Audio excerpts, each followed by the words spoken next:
We have a left and right brain. What do you think happens when we cut the brain in two? In the 1960s, neuroscientists did exactly that. They cut the connection between the two brain hemispheres in some patients with severe epilepsy. While it did help those patients to live better and relatively normal lives, those experiments revealed a fascinating aspect of human self-awareness. Most people live in an illusion. Hi, if you're new here to my channel, my name is Kitaro, a breathwork and mindfulness coach with a 20-year background in traditional martial arts. I help thousands of students to live healthier and more intentional lives, and I share videos on breathwork, mindfulness and related topics on my channel here. Roger Sperry and Michael Gazzaniga studied patients who had the connection between their brain hemispheres surgically cut, the corpus callosum. The goal was to stop severe seizures from spreading, but it opened a window into something even bigger. We often think of the brain as a single, unified, oversized walnut. But in reality, your brain is divided into two hemispheres. The left hemisphere is usually in charge of language, logic, and storytelling. The right hemisphere is more associated with emotions, spatial awareness, creativity, and raw perception. They're not identical twins. They're more like two co-pilots, each processing reality in slightly different ways. This became very evident when Sperry and Gazzaniga studied people who underwent a split brain procedure as researchers began testing the two hemispheres separately. That's when things got weird. In one experiment, blindfolded split brain patients were given two different objects, fork in the right hand and a banana in the left. Because of how the nervous system is wired, touch from the right hand goes to the left hemisphere, which is also where our speech center lives. When they asked them, "What are you holding?" they said, "A fork." And they're right, as far as the left hemisphere knows. On the other hand, they weren't able to say what the other hand, the left hand, was holding, as the right hemisphere of the brain knows what it's holding but cannot express it because the language production resides in the left hemisphere. But it got even weirder. When asked to draw what they're holding with their left hand, they drew a banana. Why? Because the right hemisphere, which can't speak out but controls the left hand, knew what it was holding. But the left hemisphere, which controls speech, didn't know about the banana at all. When asked why they drew a banana, they came up with something like, "Bananas are just easier to draw with the left hand." That explanation was totally invented. The speech center was just trying to make sense of something it had no access to. The left hemisphere, in charge of speech and logic, has no idea why the left hand drew a banana, but it can't admit that. So what does it do? It makes up a story. It invents a logical explanation that fits its worldview. And it turns out that our brain is exceptionally good at creating meaning. It interprets even when it doesn't have all the information. It prefers coherence over truth. And this isn't just about bananas and forks. You do this every day. Even if we still have our corpus callosum intact, we often oversimplify and rationalize a feeling or justify an emotional reaction to create meaning in complex situations. Now let's zoom out to your normal intact brain, but under high emotional arousal like anger, fear, excitement, desire. Your hemispheres are still physically connected, but strong emotions dysregulate the system. The amygdala hijacks prefrontal processing, especially on the threat or pleasure, meaning the process of reasoning. The body floods with adrenaline and dopamine, and your left hemisphere interpreter still kicks in, crafting an explanation, justifications, and stories. But now those stories are being built on distorted emotional signals. So even though you technically have all the wiring in place, the emotional state creates a kind of functional disconnection, where your judgment is now being filtered through an altered state of physiology. When you're angry, everything feels like an injustice. The reason why you're angry are 100% justified, because your mind is building the story inside the storm. And once you calm down, you realize that you have overreacted, or that your story wasn't justified at all, and that the reason for your anger was a culmination of many different unrelated things that got triggered by a tiny thing where your mind built a whole story around. Same with excitement. You buy something, you commit to something and hype yourself up. And at the time it feels genius, like a great idea, until a few hours later when your nervous system resets and you wonder, what was I thinking? Your mind was trying to explain your state, not your situation. If this happens occasionally, it's not that big of a deal. It's part of being human. We all like to act irrationally from time to time, I get it. But this fluctuation of self-awareness can be a lot more detrimental for your well-being. The philosopher Arthur Schopenhauer said that consciousness is divided into two parts: the subject, which is the observer, and the object, the thing being observed.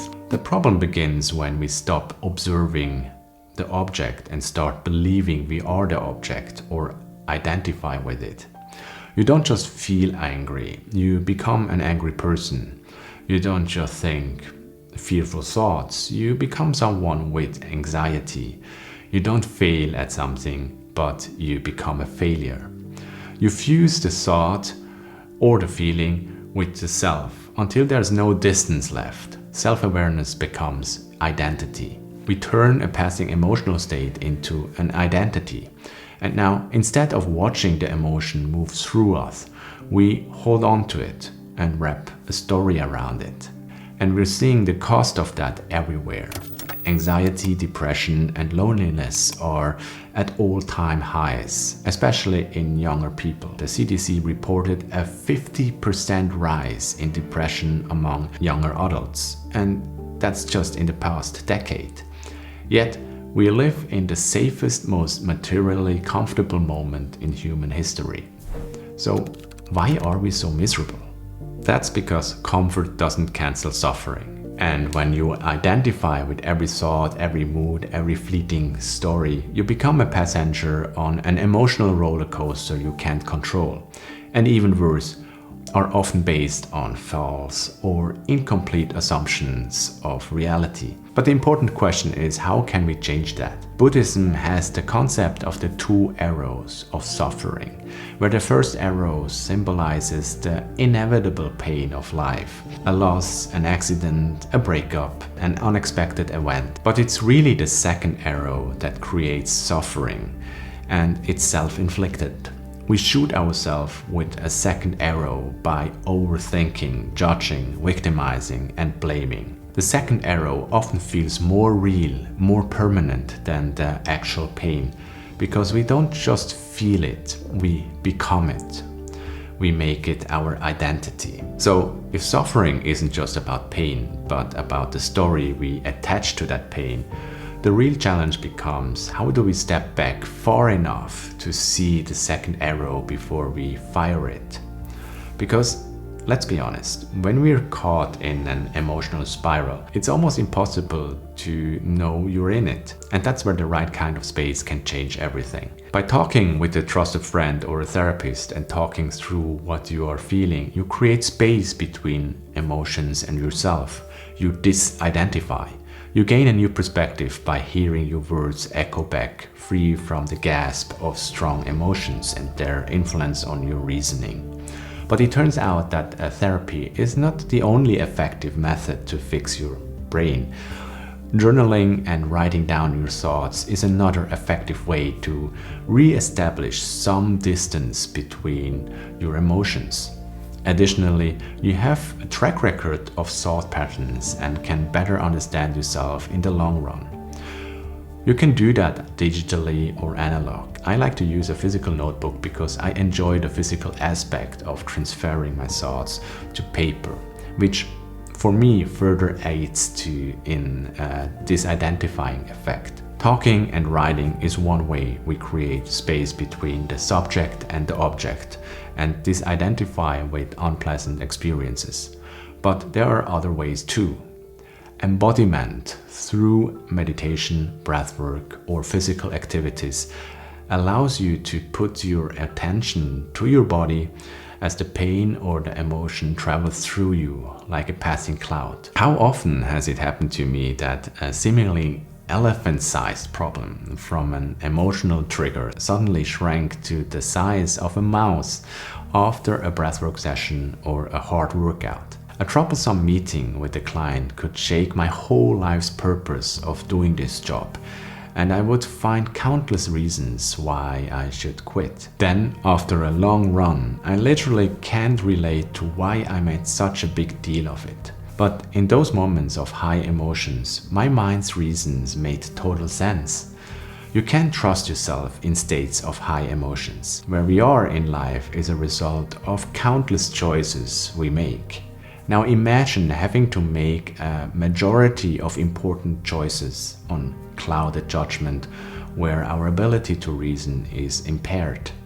Yet so many people do exactly that. We let stress dictate what we eat or find ad hoc reasons to skip today's workout session or another habit.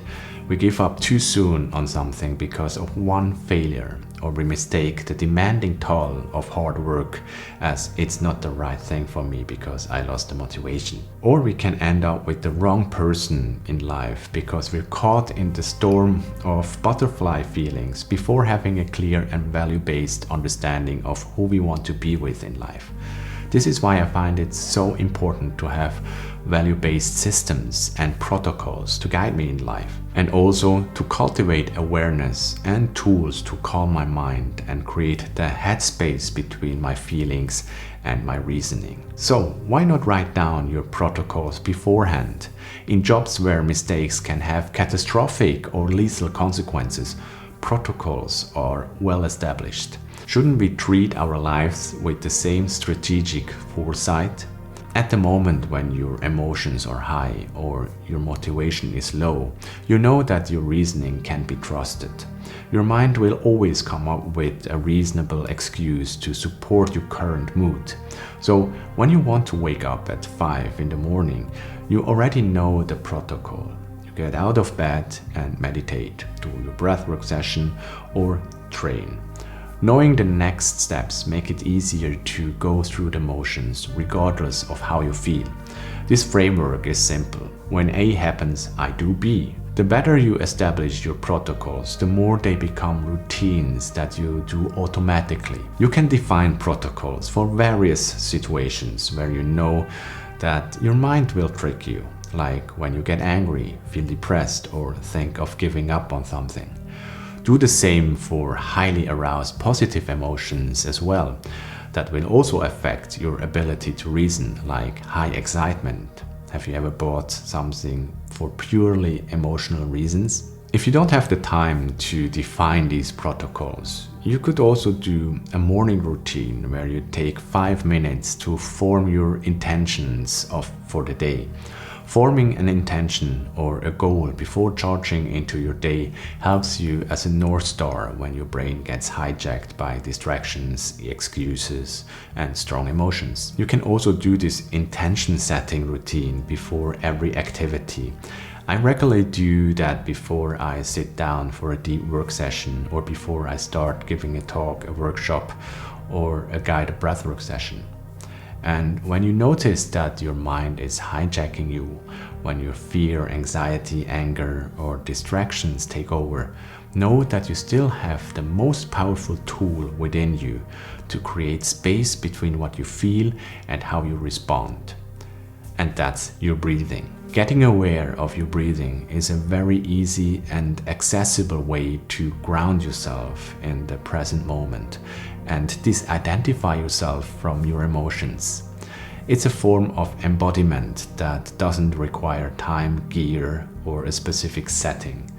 You can do it everywhere and in every situation. Additionally, your breathing is a direct gateway to your nervous system and your brain, enabling you to influence it through deliberate breathing patterns. One example that you can try right now is to inhale deeply into your nose and belly and gradually fill up your lungs. At the end of your inhale, when you think your lungs are full, take another sharp sip of air in and then exhale slowly through the mouth. Prolong your exhalation and hold it at the end if you can. You want to create a so-called air hunger, where you feel a slight discomfort from your urge to breathe. This slight bodily discomfort will make it easier to stay present and focus on your breathing, increasing the embodiment effect. At the same time, the prolonged exhalation and hold will calm down your nervous system, creating space to think clearly and disidentify from your emotions. The double inhale will re-inflate the alveoli, the little air sacs in your lungs, and maximize the oxygen intake. The deep and full inhale will open your rib cage, straighten your spine, and create a nice intra-abdominal stretch, which releases excessive tension that accumulates with stress. And if you want to learn more breathwork and mindfulness techniques, I have a free 15-day breathwork course where you receive a daily email each day with another breathing or mindfulness technique and a guided video to enhance your well-being. You will learn about the various aspects of your breathing and how they impact your state and nervous system, enabling you to cultivate calmness or energy in your body and mind. You can find the link in the description. One thing that I learned much too late in my life is that rest is the foundation of a healthy body and self-awareness. Poor rest will hijack my brain and the split brain effect will possess me. So if you want to cultivate better rest activities to make everything you do in life easier, watch this video next or save it for later. Thanks for watching and see you next time.